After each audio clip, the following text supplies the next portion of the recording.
And blessed din kayo guys ano, pagdating nga sa, kaperahan yung sinabi ko sa inyo kanina talagang madodoble 'no, madodoble yung, mga, madodoble niyo yung inyong income, mapapalugo niyo yung inyong, kabuhayan mga kapiksi and mas lalo pa kayong, bini-bless guys. Pagdating sa blessings kailangan palagi tayong grateful guys 'no, paalala always be grateful, kailangan palagi kayong nagpapasalamat sa lahat ng biyayang natatamo niyo para mas lalo pa talaga kayong i-bless sa buhay niyo, Scorpio, okey?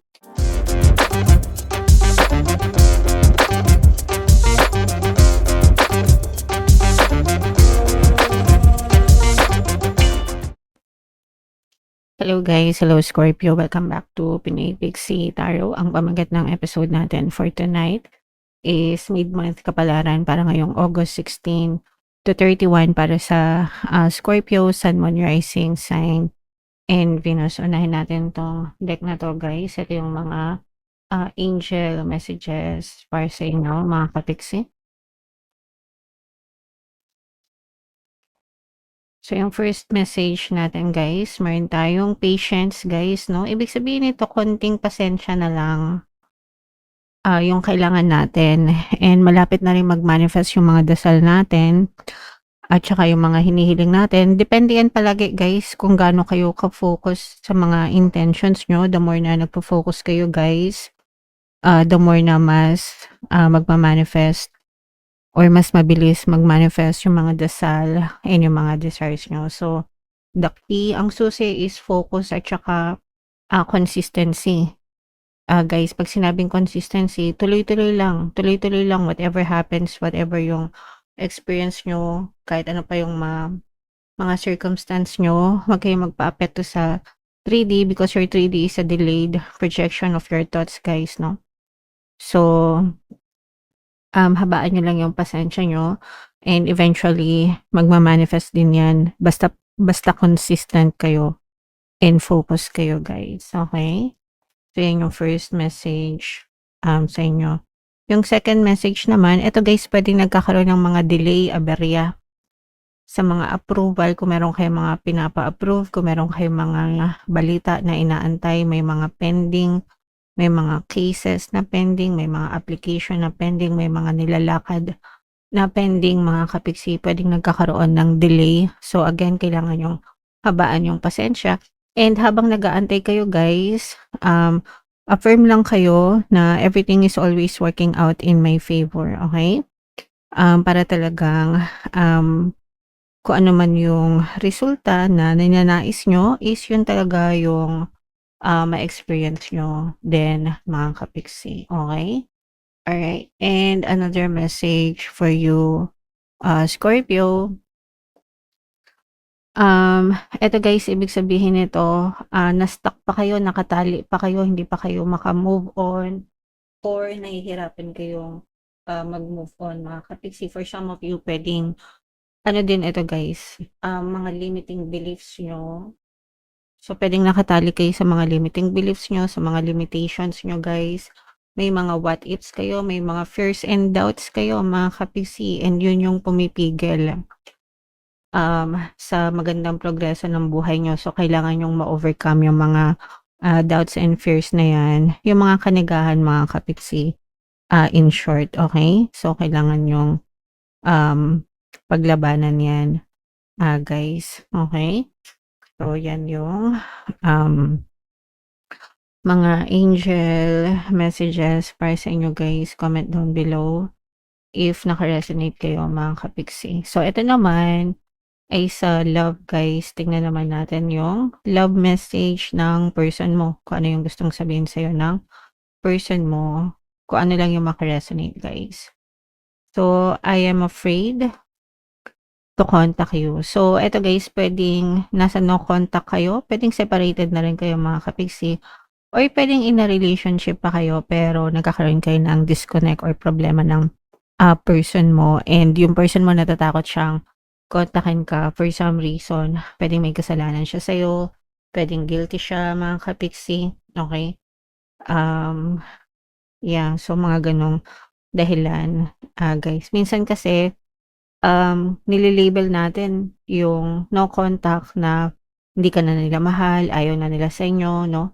But there can be a lot of reasons, depende kung ano yung gusto nyong i-assume sa kanila mga kapiksi, okay? So, yan yung first message nila sa inyo. Another message, guys, I am becoming a better person. So, inaayos niya habang siguro nasa no contact period kayo. Guys, inaayos niya yung sarili niya.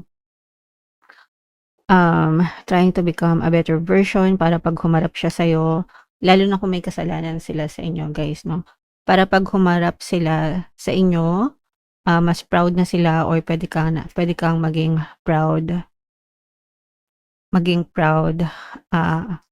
about them, okay? So, yung tipong ipagmamalaki mo na sila, hindi mo na sila ikakahiya, mga kapiksi. And another message, guys, is it's time for me to heal now. So, pwedeng nasa no contact stage kayo, guys, kasi inaayos niya talaga yung sarili niya, nasa healing stage siya, trying to become a better person. Hindi pa siya confident, no, na humarap sa'yo. Pero, kapag ka ito ay ready na, mga kapiksi, kumbaga, naghilom na siya, naayos niya na yung sarili niya, napatawad niya na yung sarili niya sa mga nagawa niya sa'yo, this person will reach out again in the future, and sana ma-fix niyo pa kung ano yung mga dapat na i-fix sa relationship niyo, mga kapiksi. Okay? Alright, so comment down below if naka-resonate kayo dyan, Scorpio. So, shuffle natin to, guys. Hanapin natin yung energy ng Scorpio. Habang sinashuffle ko to, panoorin nyo muna, guys, yung video natin regarding sa ating paano mag-manifest ng abundance video course. Kapiksi, sawa ka na ba sa mga struggles at hirap sa buhay mo? Masipag ka ba at masikap sa buhay ngunit hindi ka pa rin umaasenso? Ilang beses ka na bang nag-attempt mag-negosyo at mag-invest pero palagi ka pa rin nalulugi? Sa pagkakataon na ito ay maaaring may subconscious beliefs ka na nagiging balakid sa iyong pag-unlad at pagyaman. Introducing, paano mag-manifest ng abundance video course. Dito ay matututunan mong ma-overcome ang mga balakid mo para tuluyan ka ng umunlad, umasenso, sumagana, maging matagumpay, successful at maswerte sa iyong kabuhayan, pera, trabaho, negosyo, salapi at kaperahan ng bonggang-bongga. Dali, mag-send na ng email sa pinoypixie@gmail.com at simulan na ang iyong pagyaman ngayon. Alright, so sa lahat ng gusto mag-avail ng course, guys, mayroon tayong paano mag-manifest ng abundance video course, paano mawala ang third party at magkaroon ng harmonious na relationship, paano pabalikin si ex or vice breakup. Sa mga interesado, guys, mag-send lang kayo ng email sa pinoypixie@gmail.com. And sa mga naghahanap ng pampaswerte, guys, mayroon tayong money shaker jar. Ito yun, guys, no? Super liit na bote pero super effective, guys, and super powerful. At saka ito, mga kapiksi. So ito yung ating WhatsApp number, guys. I-chat nyo lang ako dyan, mga kapiksi. So, Scorpio, kayo ay represent ng Queen of Cups sa ating spread, mga kapiksi. This is both negative and positive, mga kapiksi. Yung iba sa inyo, guys, merong mga bagong opportunities na maaaring dumating sa inyo, mga kapiksi, pero parang natatakot kayo na subukan itong mga opportunities na to, mga kapiksi. Merong pagdududa. Like I said, no, guys, meron kayong mga limiting beliefs na kailangan nyong ma-overcome, guys, kasi kung hindi kayo magti-take ng risks, hindi nyo malalaman yung resulta. And hindi ko rin naman kayo masisa, guys, because in the past, marami na rin nag-take advantage sa inyo. Ibig sabihin, maraming nagsamantala sa inyo, mga kapiksi, kaya parang nafu-frustrate na kayo. And parang marami na kayong sinubukan in the past, pero pwedeng nag-fail, pwedeng hindi sumakses, mga kapiksi, no? Kaya parang even if may mga bagong chance or opportunities na dumadating, talagang hesitant na kayo, mga kapiksi. And you have to let them go, guys, yung experience nyo ng past, no? Kasi kung habang buhay kayong matatakot, wala talagang mangyayari sa buhay nyo. But it doesn't mean na ipagwalang bahala nyo rin yung lessons of the past. Ibig sabihin lang nun, guys, kailangan mas maging matalino kayo, mas maging wise kayo this time around, no? Na pag may mga bagong opportunities, dapat open pa rin kayo, pero dapat palaging yung pinag-aaralan, pinagbubuhusan ng kumbaga nagdo-due diligence talaga kayo. Ibig sabihin, pinag-aaralan nyo yung mga bawat opportunities para hindi rin kayo ma-scam, guys, or hindi kayo maloko. Okay? So, yan yung nakikita natin para sa inyo. Sa love, guys, maganda yung connection pagdating sa love and relationship. Very harmonious yung relationship nyo, na even other people, naiinggit sila sa type of relationship na meron kayo pagdating sa romantic relationship. Okay? So, sana naka-resonate kayo dito, guys, kasi konti lang yung nakaka-resonate sa inyo kapag maganda yung love life. Madalas, pag love life yung usapan, medyo tagilid yung iba sa inyo. Okay? So, yeah. And this is abundance of money, guys, no? Talagang sumasakses kayo.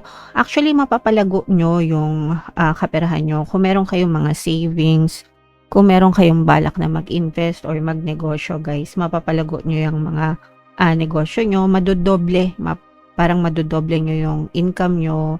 Mapapalago nyo siya, guys, no? So, ganun naman yung tamang ginagawa natin, especially if we are trying to build wealth, no? Mga kapiksi, kasi kayo rin naman yung makikinabang niyan in the future, guys. Okay? So, build your wealth, guys, and talagang magiging maganda yung status ng inyong kaperahan. Basta nasa proper planning lang talaga kayo, mga kapiksi. Okay? So, i-mind nyo na yan, mga doble ng income, abundance of wealth, riches, no? Tagumpay pagdating sa kaperahan, mga kapiksi. Tsaka itong harmonious na relationship na to, guys. Okay? Alright. So, sa negative pa rin, mga kapiksi, for some of you, maaaring nagkakaroon kayo ng conflict, guys, with other people. Water sign energy, another water sign energy, Cancer, Pisces, Scorpio. So, eto naman, this can be anybody from your quantum bubble, guys. Pwedeng sa love, pwedeng sa non-romantic love, mga kapiksi. Nagkakaroon kayo ng conflict, pagtatalo, diskusyon, ganyan. So, hindi ibig sabihin nun, mali sila, tama kayo. Ibig sabihin nun, magkaiba kayo ng preference, guys, no? Especially when it comes to conflict. So, hindi ibig sabihin, tama sila, mali ka. Hindi ibig sabihin, tama ka, mali sila. Ibig sabihin lang, magkaiba kayo ng pananaw, ng beliefs, guys, no? So, yun lang yung ibig sabihin nun. Pero, it's impacting you. Nakaka-impact siya sa inyo. Guys, so wag nyo nang masyadong seryosohin, mga kapiksi. Don't take it to heart, kumbaga. And kung kaya nyong i-resolve yung mga issues nyo with that specific person, ayusin nyo, kasi importante pa rin yung pagsasama, mga kapiksi. Okay? And ito yung blessings, guys. Blessed talaga kayo sa relationship, mga kapiksi. Diba sabi nga natin, for some of you, meron kayong harmonious relationship with your partner or specific person. Sa love, guys, no, kaya binibless yung pagsasama nyo. So, ito, guys, i-mind nyo to, ha, kasi bihira lang talaga sa inyo yung merong harmonious na relationship, mga kapiksi. Pwede nyo rin pakinggan yung mga relationship subliminals natin. Libre yan lahat dito sa ating channel para magkaroon talaga kayo ng maayos na relationship sa romantic partner nyo, guys. Okay? And blessed din kayo, guys, pagdating nga sa kaperahan, yung sinabi ko sa inyo kanina, talagang madodoble, no? Madodoble yung madodoble nyo yung inyong income, mapapalago nyo yung inyong kabuhayan, mga kapiksi, and mas lalo pa kayong binibless, guys. Pagdating sa blessings, kailangan palagi tayong grateful, guys, no? Paalala, always be grateful. Kailangan palagi kayong nagpapasalamat sa lahat ng biyayang natatamo nyo, para mas lalo pa talaga kayong i-bless sa buhay nyo, Scorpio. Okay? Alright. So, yeah. Comment down below, mga kapiksi, if feeling nyo naka-resonate kayo, guys. And lahat ng mga magaganda, i-mind nyo na, guys, sa comment section. For more tarot readings, ito yung playlist nyo, guys. Ito naman yung ating success stories ng paano mag-manifest ng abundance videos. Panoorin itong video natin, guys, about money shaker jars. Thank you for liking, sharing, and subscribing. See you next time, guys. I love you all. Have a nice day. Bye-bye.